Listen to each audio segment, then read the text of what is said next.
जमीन जल चुकी है, आसमान में जहर है, समुद्र ने पूरे शहर निगल लिए हैं और एक बाप जो जानता है कि वो मर रहा है, फिर भी हर दिन उठता है, हर दिन चलता है, हर दिन लड़ता है, सिर्फ इसलिए कि उसकी पत्नी और उसका बेटा सुरक्षित रहें। यही है ग्रीनलैंड 2 माइग्रेशन।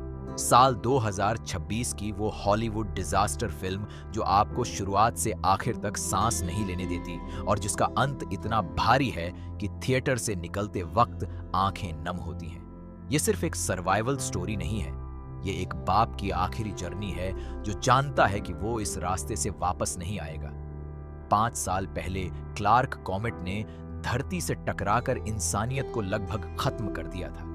75% से ज्यादा इंसान मारे गए, पूरे शहर धूल हो गए। जो बचे वो जमीन के नीचे बने बंकर्स में छुप गए, जैसे चूहे, जैसे कीड़े, अंधेरे में, डर में, उम्मीद की एक धागे को पकड़े हुए। ग्रीनलैंड के उसी बंकर में रहती है गैरिटी फैमिली। बाप का नाम है जॉन गैरिटी, जिसे गर्ड बटलर ने निभाया है। माँ है एलिसन, जिसे मोरेना बाकरीन ने निभाया है, और उनका बेटा है नेथन, जिसे रोमन ग्रिफिन डेविस ने निभाया है। जॉन एक स्ट्रक्चरल इंजीनियर है, एक ऐसा आदमी जो चीजों को बनाना जानता है और चीजों को टिकाए रखना जानता है। बंकर के बाहर वो एक स्काउट की तरह काम करता है, बाहर की दुनिया में जाता है, दूसरे शेल्टर से जानकारी लाता है और वापस आता है। यह काम जानलेवा है। क्लार्क कॉमेट के इम्पैक्ट के 5 साल बाद भी धरती शांत नहीं हुई है। आसमान में अचानक इलेक्ट्रोमैग्नेटिक स्टॉर्म्स आ जाते हैं जो बिजली की तरह गिरते हैं।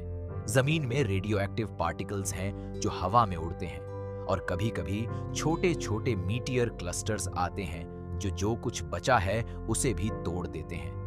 ये दुनिया एक लिविंग नाइटमेयर है। एलिसन बंकर के अंदर काउंसिल के साथ काम करती है। वो उन सर्वाइवर्स को मैनेज करती है जो बंकर के बाहर तंबुओं और अस्थायी कैंप्स में रह रहे हैं। वो उन्हें अंदर लाने की कोशिश करती है, उनकी मदद करती है। और नेथन, उनका बेटा जो अब टीनेजर हो गया है, उस उम्र में जहां बंद दीवारें और अंधेरे कॉरिडोर्स घुटन लगते हैं। नेथन बाहर जाने की कोशिश करता है, जिज्ञासा से, क्यूरियोसिटी से, लेकिन उसके माता पिता उसे रोकते हैं, डर से, प्यार से। और इसी बंकर की जिंदगी में एक और दर्दनाक सच्चाई छुपी है जो जॉन अपने अंदर दबाए हुए है। जॉन को रेडिएशन से जुड़ी एक बीमारी हो गई है। वो धीरे धीरे मर रहा है। डॉक्टरों ने उसे बता दिया है कि उसके पास शायद 6 से 8 हफ्ते हैं। जॉन यह बात एलिसन से छुपाता है, नेथन से छुपाता है। क्यों? क्योंकि वो नहीं चाहता कि उसके जाने के डर में उसका परिवार टूट जाए। वो चाहता है कि जब तक वो है वो उनकी ताकत बने, उनका सहारा बने। यह जॉन का प्यार है, एक ऐसा प्यार जो खुद को दबाकर दूसरों को जिलाता है।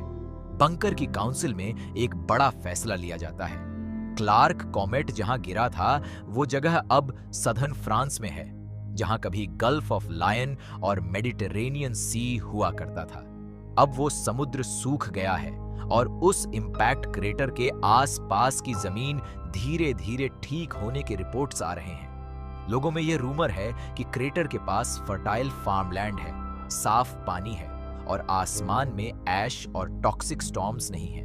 यही एक उम्मीद है। इसीलिए काउंसिल का फैसला होता है कि बंकर छोड़कर उस क्रेटर की तरफ जाना होगा।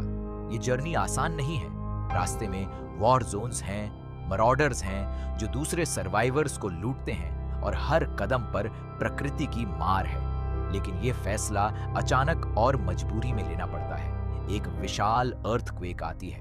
क्लार्क कॉमेट के इंपैक्ट के बाद से जमीन अनस्टेबल हो गई है और यह अर्थक्वेक इतनी बड़ी है कि उसके साथ एक कोलोसल सुनामी आती है जो ग्रीनलैंड के उस बंकर को और उसके आसपास की हर चीज को नष्ट कर देती है। गैरिटी फैमिली किसी तरह एक लाइफ बोट में बैठकर बाहर निकल जाती है। ये फ्लड, ये सुनामी सब कुछ बहा ले जाती है। जो घर था, जो शेल्टर था, जो थोड़ी सी सुरक्षा थी, वो एक झटके में खत्म हो जाती है। वो लाइफ बोट लिवरपूल के किनारे पर जा लगती है। वहां एक और बंकर है जिसमें दाखिल होने के लिए बैजेस चाहिए।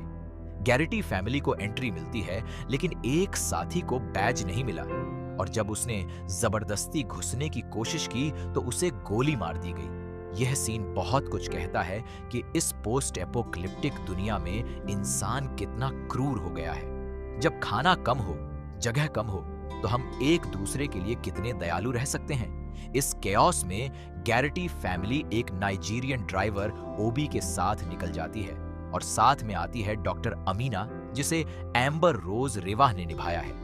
ओबी के वैन में वो सब फ्रांस की तरफ बढ़ते हैं, लेकिन रास्ता आसान नहीं है। जंगल में रात रुकते हैं और तभी एक मीटियोर क्लस्टर आता है। छोटे छोटे पत्थर आसमान से बरसने लगते हैं, सब पेड़ों से चिपक जाते हैं, जमीन पर नहीं रह सकते। ओबी अपनी वैन को बचाने की कोशिश में मारा जाता है। एक अच्छे इंसान की अचानक मौत। इस दुनिया में अच्छे लोग भी बच नहीं पाते, यह सच्चाई हर पल याद दिलाई जाती है। ग्रुप लंदन पहुंचता है। वहां एक औरत मैकेंजी का घर है जिसे सोफी थॉमसन ने निभाया है।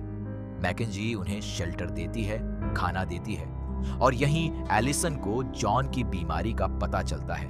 ये कॉन्वर्सेशन फिल्म का सबसे इमोशनल मोमेंट है। एलिसन को पता चलता है कि जॉन के पास शायद 6 से 8 हफ्ते हैं और वो यह बात अब तक छुपाए हुए था। एलिसन टूट जाती है, गुस्सा होती है, रोती है, लेकिन जॉन शांत रहता है। वो कहता है कि इसीलिए उसे क्रेटर तक पहुंचना है। वो अपनी आखिरी सांसों तक अपने परिवार को सेफ जगह पहुंचाना चाहता है। ये वो पर्पस है जो उसे जिलाए हुए है। मैकेंजी का घर छोड़कर आगे बढ़ते हैं और रास्ते में मारेडर्स का सामना होता है। ये वो लोग हैं जिन्होंने इस तबाही में कुछ अलग रास्ता चुना है, दूसरों को लूटने का, दूसरों की तकलीफ का फायदा उठाने का। इस कॉन्फ्रंटेशन में डॉक्टर अमीना की मौत हो जाती है। एक और कंपेनियन खो गया और जॉन को अपने पेट में एक गहरा घाव लगता है जो उसकी पहले से कमजोर हो रही बॉडी के लिए एक और बड़ा झटका है। लेकिन जॉन रुकता नहीं, वो चलता है। इंग्लिश चैनल, जो कभी इंग्लैंड और फ्रांस के बीच एक गहरा समुद्र था, वो अब सूख चुका है। कॉमेट के इंपैक्ट ने पानी के बड़े बड़े हिस्सों को इवेपोरेट कर दिया या रीडायरेक्ट कर दिया। अब यह एक विशाल खुला मैदान है जो बेहद ट्रेचरस है। अस्थिर जमीन, खुली आंधियां। फ्रांस पहुंचने के लिए इसे क्रॉस करना पड़ेगा। कले में एक परिवार मिलता है। डेनी लोरॉन, जिसे विलियम अबडी ने निभाया है, वो एक फ्रेंच आदमी है जो अपनी व्हीलचेयर बाउंड पत्नी जूलिया और अपनी बेटी कैमिल के साथ रह रहा है। डेनिस उन्हें अपने घर में जगह देता है। कैमिल और नेथन के बीच एक कनेक्शन बनता है। 2 यंग लोग जो इस तबाह दुनिया में भी एक दूसरे में वार्मथ ढूंढते हैं। ये छोटी सी लव स्टोरी इस डार्क फिल्म में एक उम्मीद की किरण है। डेनिस का एक कांटेक्ट है कमांडर जूनेट के पास, जो उन्हें वॉर जॉन क्रॉस करवा सकता था। लेकिन जब वो वहां पहुंचते हैं तो पता चलता है कि जुनैद मारा जा चुका है। फिर भी जॉन हार नहीं मानता। वो उस कमांडर के सोल्जर्स के सामने जाता है और उनसे गुजरने की इजाजत मांगता है। जॉन उन्हें बताता है कि वो कहां जा रहे हैं और क्यों। उसकी बात में इतनी डेस्परेशन है, इतनी सच्चाई है कि सोल्जर्स मान जाते हैं। कैमिल डेनिस और जूलिया को अलविदा कहकर गैरिटी फैमिली के साथ निकल जाती है। उसके माता पिता जानते हैं कि आगे का रास्ता खतरनाक है, लेकिन वो यह भी जानते हैं कि क्रेटर तक पहुंचना ही एकमात्र उम्मीद है। ये विदाई का सीन बहुत भारी है। एक माँ बाप अपनी बेटी को एक अनजान फैमिली के साथ भेज रहे हैं क्योंकि यही उसके लिए बेस्ट है। एक ट्रांसपोर्ट बस में वो सब दूसरे सर्वाइवर्स के साथ आगे बढ़ते हैं। तभी इंसर्जेंट्स रास्ता रोक लेते हैं। सबको बस से उतरना पड़ता है। जॉन सबसे आखिर में उतरता है और जब इंसर्जेंट्स उनके साथ बुरा करने की कोशिश करते हैं तो जॉन अकेला उनसे लड़ता है। वो घायल है, बीमार है, कमजोर है, लेकिन उसमें एक बाप की ताकत है जो उसे खड़ा रखती है। वो इंसर्जेंट्स को रोकता है, लेकिन इस लड़ाई में उसे एक और गंभीर चोट लगती है। अब जॉन बेरली चल पाता है, लेकिन क्रेटर सामने है। वो क्रेटर जो इस पूरी जर्नी का मकसद था, जो इंसानियत की नई उम्मीद है, वो अब दिखने लगा है। और क्रेटर के अंदर से जो दिखता है वो सारी तकलीफों का जवाब है। हरी भरी जमीन, साफ पानी की झीलें, नीला आसमान, जिसमें न ऐश है न टॉक्सिक स्टॉर्म्स। एक वैली जो सेफ है, जो फर्टाइल है, जहां इंसान दोबारा शुरुआत कर सकता है। लेकिन जॉन वहां तक नहीं पहुंच सका।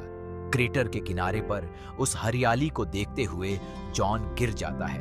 एलिसन और नेथन उसे उठाते हैं, उसे चलाने की कोशिश करते हैं। वो उन्हें उस वैली तक पहुंचाना चाहता है, बस एक कदम और, बस थोड़ा सा और।